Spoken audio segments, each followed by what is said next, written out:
Welcome to Transcendent. I'm Joe, and I'm the dad. And I'm Raya, and I'm the daughter. We just had a guy check into the hospital. He's an invisible man, and he wants to be cured. An invisible man. Okay, Yeah. well, how are you going to do that? I thought I'd put him in the I see you.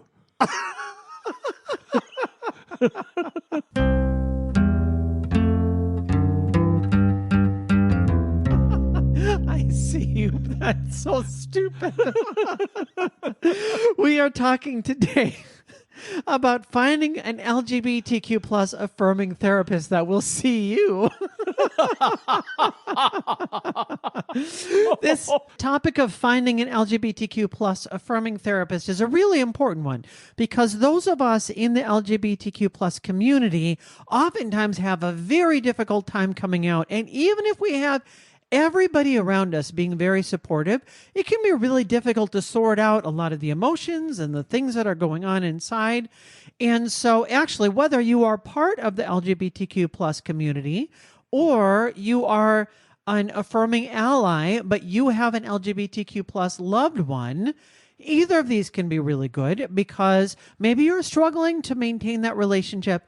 That therapist relationship can also be really good for you to help work through and give you some strategies and some ways that you can strengthen that relationship. And we did a podcast earlier about you finding your own therapist. As a matter of fact, I think you've had two different ones. I've had a few. Yeah. So there was originally one that I went to. Her name was Megan, and she was one of the most important people in my life. She was there for me when I really needed her. Now, she is who I would absolutely continue going to right now if she was still in practice in my area. But she unfortunately ended up moving away, and so I was no longer able to stay with her. And then since then, I found another couple of different people.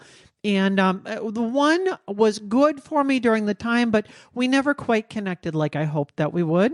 And then the second person so really the third of the people that I've seen was actually very good, but doesn't take my insurance. And how long did you have these people? So usually I've had each one for about 2 or 3 years. Oh, yeah. And yeah, then I have actually just found a new therapist recently, mostly not because I need to see somebody so much for things, but I want to make sure that there's somebody there so that if something does come up for me, I have enough things that I want somebody that I've got an established relationship with, that I can go to, that I can talk to about things, and that I can check in with at least every few months and say, hey, this is kind of what I'm thinking. This is what I'm going through. Am I on the right track right now? Or, is there a blind spot that I'm missing? Are there things that I'm not thinking about that I ought to be thinking about? So how long have you been without a therapist at this point? Well, I had somebody, my one without insurance, but what I discovered was that I was putting off going to see her when maybe I would normally want to. Oh. And the reason is because I have to pay her out of pocket. So I just did this search for a new therapist, and I'm going to talk about what I actually did. And actually stay tuned to the end because I'm going to give you a 5-point plan that you can actually just walk right through to do exactly what I did. And it will take you a matter of 5 or 10 minutes, and you're going to have a personalized result right for you. I'll walk you through exactly what I did. It can be really challenging to figure out, well, where do I go or what do I do? Because, there's so many questions. Well, I don't know if they're going to take my insurance. Well, I don't know if they're really affirming. Well, I don't know if I'm going to get along with them really well. Well, I don't know. And all it takes is one single I don't know for you to say, well, yeah, I'll put that off till later. And if you've got 2 or 3 or 4 or 6, those can really rack up. And then you think, well, yeah, that seems like a lot of work right now. We're going to give you the tips that you need to get past all of that and to take action right away. Well, challenge me, oh experienced one. Well, first we want to talk a little bit about what affirming means, because this is the most important thing as we're looking for LGBTQ plus affirming therapists. What does that actually mean to be affirming? When you're affirming, it means you really are part of the universe of the LGBTQ plus community. By being a part of it, it means you are totally accepting and you understand probably the way to communicate. You understand how you can connect together. I think that means a lot. And when you talk about the LGBTQ plus universe, you really mean somebody that is either LGBTQ plus themselves, but not necessarily. It can also be somebody that is unambiguously an ally. Yes, that's right. And so usually this means somebody that has gone to school specifically for this. And usually, if you go out to their website, they'll actually tell you what the different things are that they're trained in.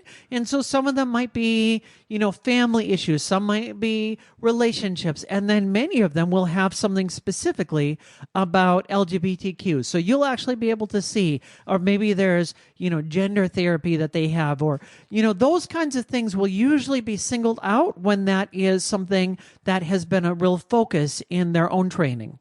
Right. Affirming people do not see LGBTQ plus people as something to fix. It's another part of normalcy. In comparison, when I was in the year before my transition, I was trying desperately to hold my marriage together, and we tried to see a therapist. We did couples therapy together, and we saw a therapist that was not an affirming therapist. Oh. Now, he was understanding, he was compassionate, but he was not affirming. And I could tell right away. It was really hard for me to really put my whole heart into it, because at that point, while I really, really wanted to save my marriage, the reason why things were so difficult was because I was so sick at that point of trying to hide who I was. And he was really trying to give me more strategies for really staying in the closet. I mean, not really. He was understanding, but he was really trying to keep me from expressing my gender the way that I really wanted to. He wasn't able to connect with you, really. He couldn't see your point of view. Right. Or maybe he could, but he didn't really believe in my point of view. Right. And there certainly are some of those people, just like there are in any other walk of life. You get people of all kinds of beliefs. And so you do want to find somebody that is actually affirming and not just, that's kind of interesting. Oh, I need to know. Another example here, I have a friend who is a person of color that started to see a therapist who was white. And she tried to explain some of her issues as a person of color navigating society. And she found that she spent like half of one of her sessions trying to explain how racial oppression works and what microaggressions are and some of these basic things that another person of color would say, yep, I know. I know exactly what you mean. Oh, you got that look. Yeah, I know that look. But because this was somebody that had never gone through that, she was not a good fit for my friend. Sure. And my friend saw her one time and said, I'm not going to pay you to explain how racism works. Yeah. And that's the same with LGBTQ plus issues. You know what? There are a lot of people that get it and understand things. So don't waste your time with somebody that is not fully affirming and doesn't really understand. Yeah. You're not going to pay that person to educate them. Right. Exactly. So let's talk about the practical search. What kinds of things are important as we're looking for a therapist? Whether you're affirming and you're looking to be affirming to the loved one in your life, or you're trying to sort out your own gender, your own sexuality, your own issues related to LGBTQ plus issues, what are you wanting to find? Well, I would say a few things. There's a lot of questions to ask. There's trying to figure out where to look. There's what are good sources, all of those kinds of things. When I started looking right now for my new therapist, I was looking for a few things. I was looking for somebody that was going to take my insurance. So that was really critical. I figured out what my insurance was, and I made sure that I included that in all of my search materials. For me, I wanted to make sure that I could see somebody online because I'm in a more rural area and I don't need to see somebody in person. Now, you may find that seeing somebody in person is really, really critical for you. For me, that is not so important. You can gauge that for yourself. I don't mind doing a Zoom meeting with somebody. That works just fine for me. Another thing, I wanted to make sure that I found somebody that really understands gender issues. I didn't want just somebody that can do general therapy or understands sexuality or understands orientation kinds of issues. I specifically searched for a gender therapist. And if you're wrestling with transgender issues in particular, I would highlight that as a very important thing, that you're looking for a gender therapist. If you're wrestling with maybe issues of orientation, maybe that's not so important. You just want somebody that is skilled in LGBTQ plus issues in general. Maybe you're dealing with relationship issues. Well, then you want to be looking for that. Those are some of the things you want to put front and center. Is it important that the person themselves be LGBTQ plus? Is it an advantage, or doesn't it matter? I think it really depends on you and what's important to you. Now, I normally thought that yes, it is. Although actually, as I'm thinking back on it, I don't know that most of the people that I have actually seen have been necessarily LGBTQ plus themselves. And I know that the guy that I started seeing right now, normally I've seen women. But I thought, well, you know what? I'm willing to kind of shake things up a little bit, and he matches all of my other criteria. I'm going to try seeing a guy. And so this guy, I asked him, I said, it's not really relevant for most things, but I just would like to know, may I ask your orientation, and may I ask, how do you identify? You're trained in gender issues. Do you identify as a cisgender man? Or he said, yeah, I'm a man and I'm straight, and yeah, that's fine. And you have every right to know that. And so that was good. I'm glad we had that conversation. So I know kind of where he's coming from. And I know that he's got the training, and we talked a little bit about his training when we went through that. And so that was really helpful. So I personally don't feel like it is. However, you may decide for yourself, you know what? I'm dealing with a lot of gender issues. I really only want to have somebody there that has gone through that themselves. And I can tell you there are a lot of transgender therapists that are out there. You can absolutely find a transgender man or a transgender woman that has gone through some of what you've gone through. You can find a lesbian therapist. You can find a gay therapist. That is absolutely something that if that's important to you, you can definitely look for that. So what you're really saying is follow your own criteria. I think so, yeah. And that is what's most important, because you'll discover some things you may not even know. You may think, well, that doesn't matter to me. And you discovered that, you discover a little later on that it does matter. What I would say is err on the side of being a little too critical, because you can always back off a little later on, but you can't add criteria in later on after you've established a relationship. I would say if you find somebody that's not the right fit, and in fact, when I did my very first session with my therapist, he said, 80% of therapy is whether or not you connect with your therapist. If you don't connect with your therapist, you're probably not going anywhere with that. They're not going to be a good person to help you. That's good advice. But if you connect with them, then that can really, really help you. Yeah. Another thing I think that's really important as you're looking through for therapists is, where do you actually go? There's kind of 3 big directories that you can go to. Psychology Today, and you could just do a Google search for Psychology Today. There's another one called Inclusive Therapists, another good directory. And then the third one is called Therapy Den. So Psychology Today, Inclusive Therapists, or Therapy Den. And just do a Google search and those will come up. All 3 of those are good. They're all structured a little differently. So that can help you. Again, I'm going to, at the end, give you my tips on how I did it. But to start with, that'll kind of get you thinking about what you want to be looking at. Another tip would be maybe looking at pride organizations or local LGBTQ plus centers. And you can find out from other people that people in the area that they might recommend. And of course, that's word of mouth and community groups or support groups, friends. Those are all sources that you might be able to speak with, and you might find somebody through that. Then, of course, there's also the telehealth considerations. That expands access, and especially in rural areas or in areas that may not be accepting or affirming of LGBTQ plus people. And for me, living in a town of 1,300 people, believe me, I really, really wanted that to be able to do with telehealth. That's really critical for me. So I completely understand. I 100% think that that's really important. And yeah, absolutely, to get recommendations. So if there's a support group near you that you know, or you have some friends, any recommendation is always good. A few questions you want to be asking for somebody is things like, what experience do you have working with LGBTQ plus clients? How do you approach gender identity and sexual orientation in therapy? Have you had specific training related to LGBTQ plus mental health? In the in-session check-in, there's questions like, how do you handle situations where clients experience discrimination? And what does affirming care look like in your practice? And how do you support clients navigating family or faith conflict?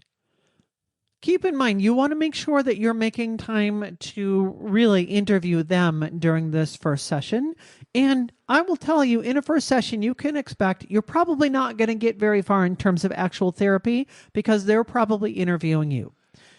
My first therapy session with this new therapist, and I've only had the one so far, and it basically went like this. He had a list of things that he needed to get through, and it was like maybe half a dozen things. Some of those took 5 minutes for us to deal with. Some of those were a quick answer, not that big of a deal. One of them, he set a baseline. He said, you know, if you're ever going through a time that's really difficult, this is an exercise that we come back to. And I just want to ask you these few questions right now to set a baseline for how are you in general. And just things like, you know, how's your anxiety level, and how are you, you kind of set a baseline for what my general emotional state is at. And then so that if I'm going through a time where I say I'm really, really stressed out, he can go through that same exercise and he's got a baseline to compare to. So he had to get through his things. And then there are some legal disclosures that they have to go through. Here's what I can share with you. Here are some things that I'm not going to say. So for instance, my therapist said, if we get into certain areas, I'm going to tell you I'm not really the right person for this. Oh. For instance, if we start talking about addiction, I'm going to tell you, you don't want to be seeing me. I don't know how to deal with, drug abuse or with alcoholism. That's not my thing. Great. Perfect. I'm glad to know that. He said also, there are certain times where he is a mandatory reporter. So there are certain things that if I say them, he is going to have to report it. But there are other things that no matter how much I talk about it, he is not legally allowed to tell anybody else. And so we went through all of those things. What is he required to say? What can he not say? What is protected health? What is not protected health? All of those kinds of things. Well, it sounds like this is kind of an interview both ways. It very much is. And you're deciding whether or not you want to do this or want to look at another one. So my question is, shouldn't this be the first free session? Yeah, I wish that it was. That seems only appropriate. It sure does. A car dealer isn't going to charge you to take a test ride. I know. I wish that it worked that way.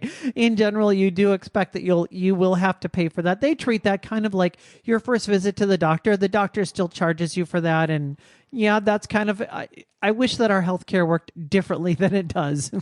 Okay. We're going to talk more about some red flags to be looking for and some green flags to be looking for as well. And we'll tell you all about that right after the break.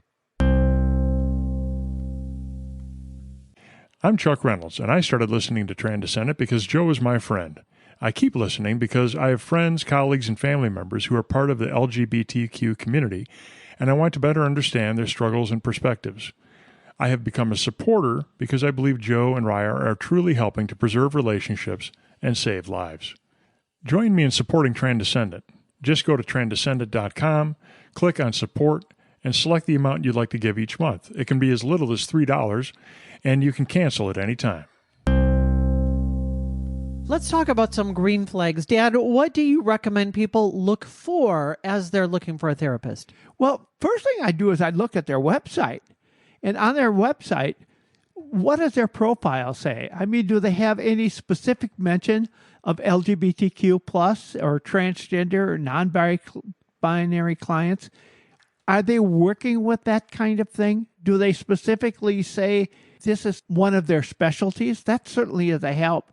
Using the correct terminology, of course, those kinds of things. That is one of the keys. I would start right there. You might also look for training and experience. How much ongoing education related to LGBTQ plus issues have they done?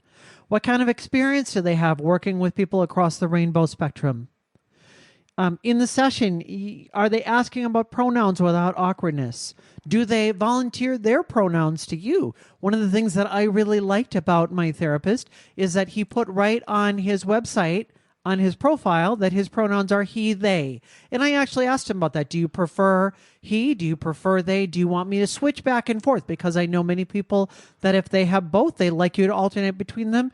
And he said, actually, I put the they on there out of solidarity with my LGBTQ plus patients and clients. And so I want to make sure that they understand that they is perfectly acceptable for me. He said, but I don't mind if you call me exclusively he. That feels just fine for me. That was helpful to know, and the fact that he felt very comfortable having that conversation, perfect. That was really good. That they don't assume heterosexuality or assume that you're cisgender. That they let you define your identity, and especially that they let you define your own goals as you're entering this therapist relationship. And in power awareness, do they acknowledge family rejection or faith trauma, discrimination? Do they understand that type of thing? Those are some of the things that are pretty common among the LGBTQ plus community, and especially in the area of if you have some faith trauma, it would be helpful if there's somebody who can identify with that, has had some kind of experience with that. If you haven't, it might not be an issue, but you get the idea. Right. And faith trauma is so important, especially in our community. And if you want to know more about that, you can go back to our episode from December 1st of 2025, Finding Faith After Religious Abuse. And we've got Mother Julie that came on and joined us talking about that and how important that is. We're also looking for things like emotional safety. Do you feel seen rather than being evaluated? Do you feel like you're being treated like a human being, or do you feel like, you're just another number? Most therapists are going to be better than that, but you don't know. I mean, how you feel and how you interact with them can always change. Mm-hmm. Let's talk about some red flags. Oh, that's easy. The red flags, most of those you would only see once you get to the first meeting. But some of the red flags they're very subtle. They might say something like, I treat everyone the same. Or they might overemphasize the whole idea of being neutral. They might be curious about something, but you can tell they're feeling that they're being intrusive. And that could be a minor red flag, those subtle things that they say. But the big ones, the big red flags, the major red flags, are suggesting that your identity is a phase, a trauma response, or some kind of a system. Immediately you can see they're not totally affirming. They're not probably even accepting. They're beginning to introduce to you the idea that, maybe this isn't for you. Bringing religion or morality into treatment without your consent, like it's not something you want to introduce, but if they're bringing it in to that might be another sign. Or minimizing discrimination or the family rejection. They're downplaying that part of the thing. That might be something that they're indicating they're not really understanding. Or they're talking more than listening. That really, they want to hear from you, and they want to pull out from you everything you have to say, instead of letting them be the ones to say, well, you should be doing this, and this is something you ought to consider and do. I would say they should be looking the other way. They should be taking it in rather than giving it out. And the biggest thing of all is, how do you leave your sessions? Are you feeling smaller? Do you end up walking away feeling ashamed? Or do you feel like, man, I needed to defend myself the whole time in there? Or do you feel leaving affirmed? Do you feel like they really built me up? I have not had bad experiences with a therapist, but I have had a bad experience with a music teacher. There was a vocal coach. One of my kids wanted to do some vocal lessons. So we set up and it was really exciting. We went in for our very first session and this woman just talked the whole time. And we walked away and we both turned and we looked at each other and she said, I don't think I want to go back again. And, most therapists are going to be better than that. Thankfully, they've got to jump through a lot more hoops to get to that point, but that doesn't mean that they're going to be perfect. And if you find yourself walking away like my daughter did, thinking, I don't know that I want to go back again, that is a good indicator that that's a red flag. You discovered, let's end it right there. Of course. You are not obligated to educate your therapist. You are not obligated to continue going. If you feel like it is a drain on you to go to your therapist, then forget it. Yeah, you're not paying them to teach them. That doesn't make any sense. No. And so that is really the big thing there is, how are you feeling as you walk away? Are you feeling like they are there to support you? That is what they're supposed to be. Therapy is a relationship, not a contract. You don't need a good enough reason to stop. So if you're not comfortable with this, if it's okay if a therapist is affirming, but not the right fit for you. And remember, listen to your body, your emotional aftertaste, I guess, and normalize trying more than one therapist. It's okay. And if you find the right one right away, that's even better. Well, we promised you we would give you a simple 5-minute action plan. I'm going to give that to you right now. Number 1, and this is very easy. You can do this right now. I'm going to suggest you go to perplexity.ai. This is the new Google. If you're not using Perplexity, whether or not you're looking for a therapist, you want to start using Perplexity. Anytime I'm looking for anything, Perplexity is basically an AI version of Google, but it does way better. It does all of your searches, and it's smart, and it does everything. So you type out what you're actually looking for and what you're thinking. I never heard of that. Yes, Perplexity. It's PERPLEXITY.ai. Perplexity. Just open your browser and go to perplexity.ai, or open your phone. There is an app that you can load. Number 2, you're going to type your very first starter prompt. Now, here's what I typed when I did mine. I said, I live in such and such a city and state. I am looking for an LGBTQ plus gender affirming therapist who takes, and then I put my insurance by name. I put on there then my other concerns. I said I'm open to telehealth.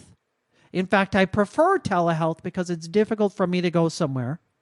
What directories and Reddit threads should I look at?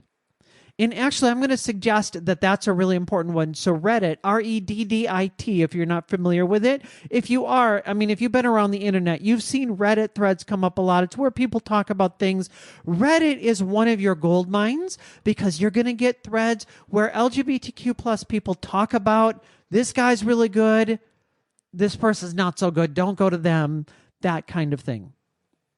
Number 3, you want to ask it to pull from whichever directory specifically. So I said, let's prioritize Psychology Today, and let's look at the other ones as well and see, can you find some ones that have positive reviews on Reddit and other social media. And so then it went and it searched, and it took search for maybe like 30 seconds. It really did. And you could see searching this one, that one, this one, that one, this one. And it went through, and then it stopped for a moment, and then it went and looked for this thing and that thing and this thing. And after about 30 seconds, it came up and said, I've got these 3 or 4 results right here that have positive reviews. And it said, this one people said this about this one, and then people said this one about this one, and this one right here is what some LGBTQ people are saying. So I read through that and I thought, okay, I've got this good list. I had 3 to 5 names, and then I went through and I did kind of my own look, and I realized I went out to one website and I said, oh, that one looks okay, but it's not quite the right one. I went out to the second one and I said, this one looks really good. I went out to the third one and I said, nope, I don't think that's the one. So then I realized the second one was my one. I sent out an email there. That's going to be number 5, point number 5. Just send a short email message, or your therapist website might have a contact form. Just fill out that form and say, here's what I'm interested in. It'll take you a few minutes to do it. Once you've got that done, you're done. Then you just wait for a response from them. You have done this thing that you've been putting off for, however many months, maybe years, that you've known, I really need to establish a relationship. You've taken these 5 points and now you're done. So we want to thank you for listening, and we would like to ask you if there's something if you like what you hear, if you like our podcast, and you want to help us, the best way you could do that is to share this with someone else. That is the best way for us, just like it is for any business, to grow their business. It's by word of mouth. And this business, by the way, is a labor of love. So it's something that we really are doing because we believe in it. You're listening because you believe in it too. If you can help share with one other person, better too. That would be wonderful. And we thank you for that. We thank you for listening, and we'll see you next week. And with that, we'll see you Monday.